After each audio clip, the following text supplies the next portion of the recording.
Hi hello friends, வணக்கம் and welcome to my channel learn everything with me. இன்றைக்கி நம்ம ஒரு இன்ட்ரெஸ்டிங்கான டாபிக் தான் பார்க்க போகிறோம். அது என்ன டாபிக் அப்படின்னு பார்த்தீங்கன்னா, கொட்டாவி விடுறது தாங்க. கொட்டாவி விடுறதுல என்னம்மா உனக்கு இன்ட்ரெஸ்ட்னு கேட்காதீங்க. ஸோ கொட்டாவி விடுறது ஏன் வருதுன்னு தெரிஞ்சுக்கணும் இல்லையா? ஸோ அதை தான் நம்ம இன்றைக்கி பார்க்க போகிறோம். 2 பேர் இருக்காங்க. ஒருத்தர் கொட்டாவி வந்துச்சுன்னா சடனாக அடுத்து இன்னொருத்தருக்கும் அதே மாதிரி கண்டினியூஸாக வந்துடும். ஸோ இந்த மாதிரி ஏன் ஒருத்தர்கிட்ட இருந்து ஒருத்தருக்கு கொட்டாவி ஸ்ப்ரெட் ஆகுது அப்படிங்கிறதையும் நம்ம இந்த வீடியோவில் பார்க்க போகிறோம். இது எல்லாத்தையும் பார்க்குறதுக்கு முன்னாடி உங்களுக்கு ஒரு சின்ன சேலஞ்ச். இந்த வீடியோ நீங்கள் முழுசாக பார்த்து முடிக்கிறதுக்குள்ளே உங்களுக்கு கொட்டாவி வந்துருச்சு அப்படின்னா நம்மளோட கமெண்ட் செக்ஷனில் தம்ஸ் அப் கமெண்ட் பண்ணுங்கள். கொட்டாவி வரலை அப்படின்னாலும் எனக்கு கமெண்ட் பண்ணுங்கள். கொட்டாவி ஏன் வருது அப்படிங்கிறது தான் ஃபஸ்ட்டு டாபிக். என்னென்னு பார்த்தீங்கன்னா, நம்மள நிறைய பேர் சொல்லுவோம், கொட்டாவி வருது அப்படின்னா எனக்கு நிறைய ஆக்சிஜன் தேவைப்படுது, ஸோ அதனால தான் நான் கொட்டாவி விடுறேன், அதனால எனக்கு ஆக்சிஜன் சப்ளை நிறையா கிடைக்கிது அப்படின்னு சொல்லுவோம். ஆக்சுவலாக அது ரீசன் கிடையாது. அது தப்பு அப்படின்னு சொல்லிட்டு 2011லேயே ப்ரூவ் பண்ணிட்டாங்க.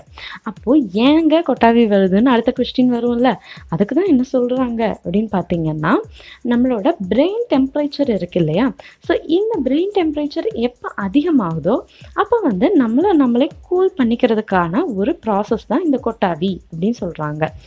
ஃபார் எக்ஸாம்பிள், இப்போது பிரெயின் ஏன் ஹீட் ஆகுதுன்னு தெரியணும். பிரெயின் ஏன் ஹீட் ஆகுது அப்படின்னு பார்த்தீங்கன்னா, நம்ம வீட்டில் ஒரு கிரைண்டர் இருக்குதுன்னு வச்சுக்கோங்க. அந்த மிஷின் நம்ம வீட்டில் அம்மா மாவு ஆட்டுறாங்க, ஒரு 1/2 hour ஆட்டுறாங்கப்பா, ஓகேவா? அதுக்கப்புறம் பார்த்தீங்க அப்படின்னா பக்கத்தில் போய் அந்த கிரைண்டரை தொட்டு பார்த்தீங்க அப்படின்னா எப்படி இருக்கும்? ஹீட்டாக இருக்கும். ஸோ அந்த என்ஜின் அதிகமாக வேலை செய்யும்போது அது ஆட்டோமேட்டிக்காக ஹீட் ஆகுது. நம்ம வண்டியிலையும் பார்த்தீங்கன்னா இப்படி தான், சைலன்சரும் அதிகமாக ஹீட் ஆகும்ல. ஸோ அதே மாதிரி தான் நம்ம உடம்பும் அப்படி தான். நம்ம பிரெயின் எப்படின்னா அதிகமாக வேலை செய்யுது, அதிகமாக ஒர்க் பண்ணுது. அப்படிங்கிறப்போ அது டயர்ட் ஆகுறப்போ நம்மளுக்கு இந்த மாதிரி பிரெயின் டெம்பரேச்சர் இன்க்ரீஸ் ஆகும் அப்படின்னு சொல்கிறாங்க. ஸோ இப்போ இதை கூல் பண்ணணும். இதை கூல் பண்ணுறதுக்கு ஃபார் எக்ஸாம்பிள் ஒரு கம்ப்யூட்டர் எடுத்துக்கோங்களேன். அந்த கம்ப்யூட்டரில் CPU ஹீட் ஆச்சுன்னா என்ன ஆகும்? அந்த கூலிங் ஃபேன் ஆன் ஆகும். அதில் ஆல்ரெடி ஒரு கூலிங் ஃபேன் ஃபிட் பண்ணியிருப்பாங்க. அந்த ஃபேன் ஆன் ஆகி ஆட்டோமேட்டிக்காக அதோட இன்னர் பார்ட்ஸ் எல்லாத்தையும் கூல் பண்ணிக்கும்.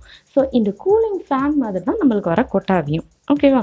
ஸோ அப்படி பார்த்தோன்னா நம்ம உள்ளே இருக்கிற இந்த பிரெயின் அதெல்லாம் ஹீட் ஆகுறத நம்ம கூல் பண்ணுறதுக்கான ஒரு விஷயம் தான் இந்த கொட்டாவி. ரிசர்ச் 2011 பண்ணியிருக்காங்க.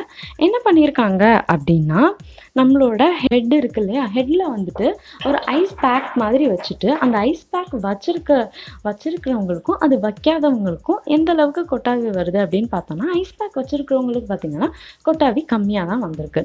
ஸோ நம்ம பிரெயின் டெம்பரேச்சர் அதிகமாகும் போது தான் இந்த மாதிரி கொட்டாவி வருது அப்படிங்கிறத ப்ரூவ் பண்ணியிருக்காங்க. அடுத்து பார்த்தீங்க அப்படின்னா 2014 ஒரு ரிசர்ச் பண்ணியிருக்காங்க. சைக்காலஜி அண்ட் பிஹேவியரல் அப்படி ஒரு நாவல் பப்ளிஷ் பண்ணும்போது பார்த்தீங்க அப்படின்னா என்ன ஆயிருக்கு, அவங்க ஒரு 120 people எடுத்துக்கிட்டு அவங்க எவ்வளோ ஃப்ரீக்வெண்ட்டாக கொட்டாவி விடுறாங்க அப்படிங்கிறத அனலைஸ் பண்ணியிருக்காங்க.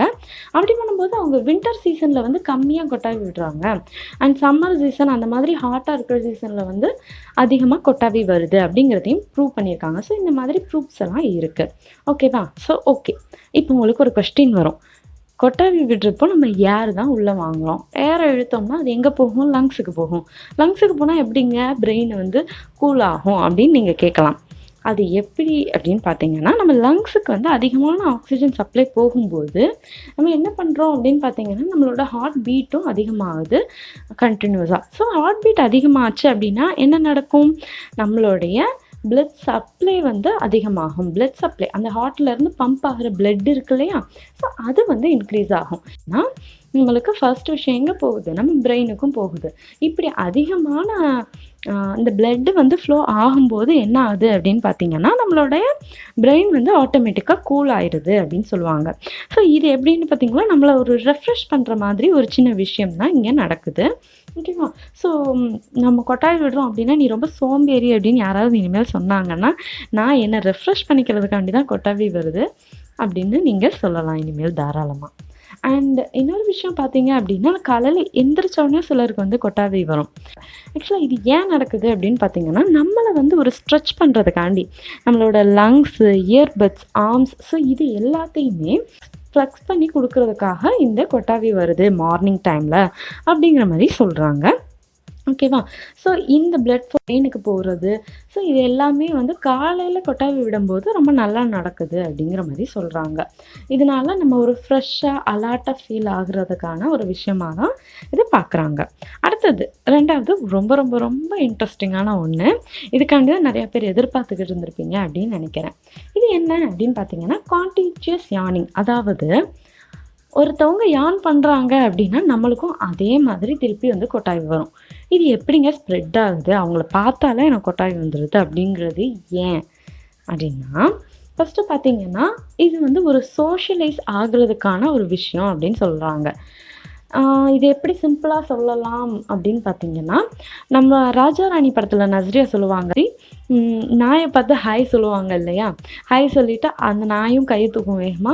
"பாத்தியா, பாத்தியா உனக்கும் கை தூக்குதுல்ல, கை தூக்குதுல்ல. அப்போ நம்ம தப்பில்ல" அப்படின்னுவாங்க. அந்த மாதிரி தான். அதாவது நம்மளுக்கு வந்து நம்ம ஆட்டோமேட்டிக்கா நம்ம பிரெயின்ல வந்து மிரர் நியூட்ரான்ஸ் அப்படிங்கிற ஒண்ணு இருக்கு. ஸோ அந்த நியூட்ரான்ஸ் என்ன பண்ணுது அப்படின்னு பார்த்தீங்கன்னா, நம்மள வந்துட்டு ஒரு விஷயத்த இமிட்டேட் பண்றத வந்து நம்மள என்கரேஜ் பண்ணிக்கிட்டே இருக்கு. ஃபார் எக்ஸாம்பிள் நம்ம ஒரு குட்டி குழந்தைய பார்த்தோம்னு வச்சுக்கோங்களேன். ஒரு 1 1/2 வயசு, 2 வயசு இருக்க குழந்தை பார்க்குறோம் அப்படின்னா, உங்க வீட்ல இருக்குன்னு வச்சுக்கோங்க. நீங்க பண்றத எல்லாம் அது இமிட்டேட் பண்ணிட்டே இருக்கும். அண்ட் இன்னொன்னு பார்த்தீங்க அப்படின்னா, நம்ம என்ன பேசுறோமோ அதையும் அது இமிட்டேட் பண்ணும். என்ன பண்றோமோ அதையும் அது இமிட்டேட் பண்ணும். ஸோ இந்த ஹேபிட் வந்து நம்ம எல்லாத்தையும் கத்துக்கிறதுக்கான ஹேபிட்டாவும் இந்த சோஷியலைசேஷன் வந்து இருக்கு. அதே மாதிரி இந்த மிரர் நியூட்ரான்ஸ் என்ன பண்ணும் அப்படின்னு பார்த்தீங்கன்னா, ஒருத்தவங்க கொட்டாவி விட்டத பார்த்தாலே நம்மளுக்கு கொட்டாவி வர்ற மாதிரி இது வந்து ஃபங்க்ஷன் ஆயிருக்கு. ஏன் அப்படின்னா, ஃபார் எக்ஸாம்பிள் நம்ம வந்து ஒரு இடத்துல இருக்கோம். இப்போ சாமி கும்பிட போறோம்னா, எல்லாரும் கையெடுத்து கும்பிடுறாங்கன்னா, நம்மளும் கையெடுத்து கும்பிடுவோம். அந்த மாரி தான். யாராவது நம்மளுக்கு ஹாய் காட்டுறாங்கன்னு வச்சுக்கோங்க. டக்குன்னு நம்மளும் வேகமா கை தூக்கிறோம். அவங்க தெரிஞ்சவங்களா, தெரியாதவங்களான்னு யோசிக்கிறதுக்கு முன்னாடியே நம்ம கை வந்து ஹாய் அப்படின்னு சொல்ல ஆரம்பிச்சுரும். நம்ம கன்ஃப்யூஷன்லேயே கையையும் தூக்கிருவோம். இது ஏன் நடக்குது அப்படின்னா, நம்ம ஒரு சோஷியலைஸ் ஆகுறோம் அப்படிங்கிற மாரி தான். சோஷியலைஸ் ஆகுறதுன்னா, ஒருத்தவங்க பண்றதுக்கு அவங்களுக்கு ஒரு ரெஸ்பான்ஸ் குடுக்குறது அப்படிங்கிற மாதிரி ஒரு மீனிங். இப்போ உங்களுக்கு வந்து ஒருத்தவங்க கொட்டாவி விடுறத பார்த்து உங்களுக்கும் கொட்டாவி வருது அப்படின்னா, அது ஒரு நல்ல விஷயம் தான். நீங்க ரொம்ப ஒரு நல்ல சோஷியலைஸ்டு பெர்சன் அப்படிங்கிறத அது காட்டுது அப்படின்னு சொல்றாங்க. இந்த வீடியோ உங்களுக்கு பிடிச்சிருந்துச்சு அப்படின்னா, லைக் பண்ணுங்க, ஷேர் பண்ணுங்க அண்ட் மறக்காம நம்ம சேனலை சப்ஸ்கிரைப் பண்ணுங்க. Thank you all.